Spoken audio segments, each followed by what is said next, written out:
Aloha everyone. I'm your host, Aunty Max. Welcome to my first Manaʻo Monday episode. It's a place where I share my Hawaiian culture, thoughts, and experiences. Since we're still in the month of May, I wanted to share some of Hawaii culture on May Day, which marks the beginning of a season of flowers, specifically leis and joyful celebration. The first May Day was celebrated on May 1st, 1927, with a few people wearing leis in downtown Honolulu. Over time, people began to wear leis on May 1st, and the tradition was born, as we say in Hawaiian, hanau. Hanau means to be born or birth.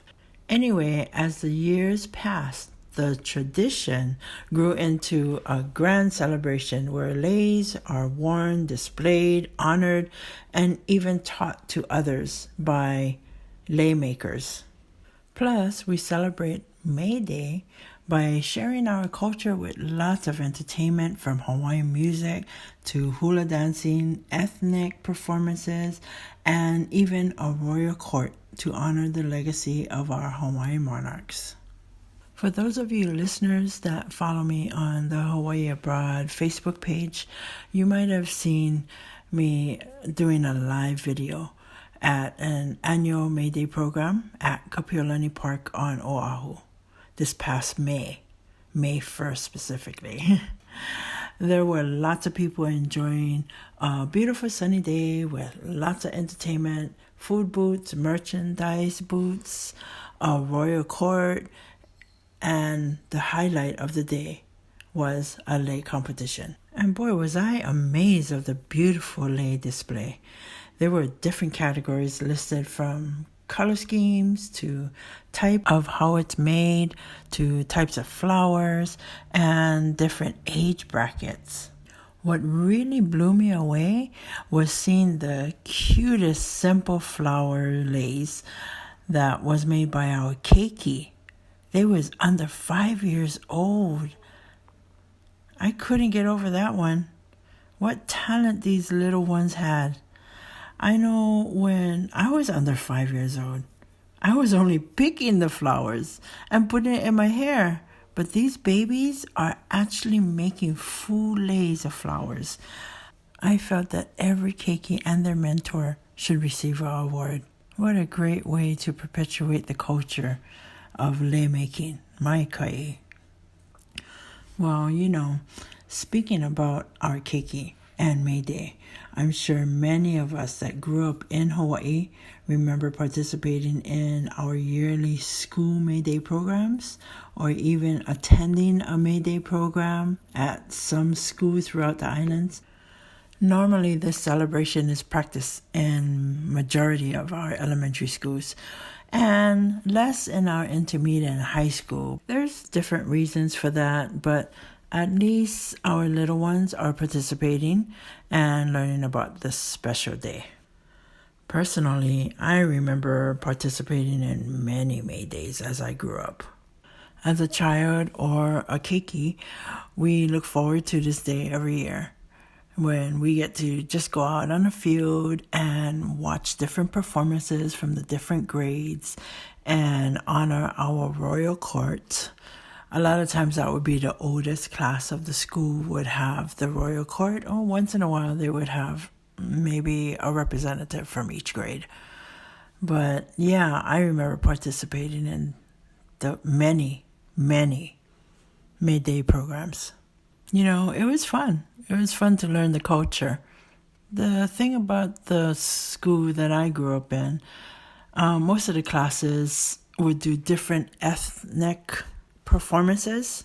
So, Hawaii is pretty much a big mixed plate where we have so much ethnicities living among us. So it was very, very normal having, those different ethnicities. We had students from Hawaiian to Samoan to Caucasian to Japanese, Filipino, all those ethnicities. people just love to come to Hawaii. So we would honor all those ethnicities. I remember one year when I was little, we did a Filipino dance, and a bunch of us had those sticks that we would always say boom chak chak, boom chak chak. And that's actually what the bamboo sticks, the sound that it made. So we would do a dance where we would jump in as the sticks was playing, and kind of, you know how when you see kids do double dutch with the ropes, that's what we was doing with the sticks. So as it hit each other, we make sure our feet is not there, but when it goes down and hit the ground, our feet goes in. So and it was some type of dance, so that was a lot of fun. And we even dressed up with some Filipino attire, so that was a lot of fun. Another year, my class did a rainbow pole where you grab the actual ribbons at it connected at the top of the pole, and then the ribbons came all the way down. Each student grabbed a ribbon. Each ribbon was different colors, and they would play music, and we would just weave this as we all go around the pole. We dance around as a circle, but we go in and out of each other, and it would wrap around this pole and make it a beautiful ribbon type of rainbow pole. And honestly, I don't even know what ethnicity that represented, but it was a lot of fun. One year, I can't remember what grade it was, but we did some Maori dancing where I got to learn how to use poi balls. And, you know, for those of you that don't know what a poi ball is, it's kind of a cushion ball that is at the end of a woven string. So we would swing it around and do all kind of motions with it. It was a lot of fun. I remember trying to learn how to swing it properly with just one poi ball in my right hand, and then eventually we had to do two, and then you kind of swing it together, and it was just a lot of fun. I picked it up pretty quick. I guess because I had my hula background, I was able to learn this one fast. So my teacher had someone come into the classroom and teach us choreography with the poi balls, and I just remember being in the front line. It was mostly just us girls that was in the class. The boys had another routine, but we all danced together, so that was a lot of fun. As an adult, we're able to participate or actually attend many of these May Day programs. I remember one year my niece was going to Hauula Elementary School, and she was a queen for her May Day program. When she was told about being selected for the queen, she gave me a call. Her and her dad, which was my brother, gave me a call and let me know about it and asked me if I could help design her crown. I was so excited and honored to be asked to do that, so I did it. You know, growing up in a halau, you learn a lot of craft things, especially when it comes to hair pieces. So I was able to collect some shells and her tiara, and I really boosted up and not only made her sparkle, but share some of our Hawaiian culture with, you know, just the whole design and look of it. So that was a lot of fun, and she was so happy to have a very unique crown that stood out.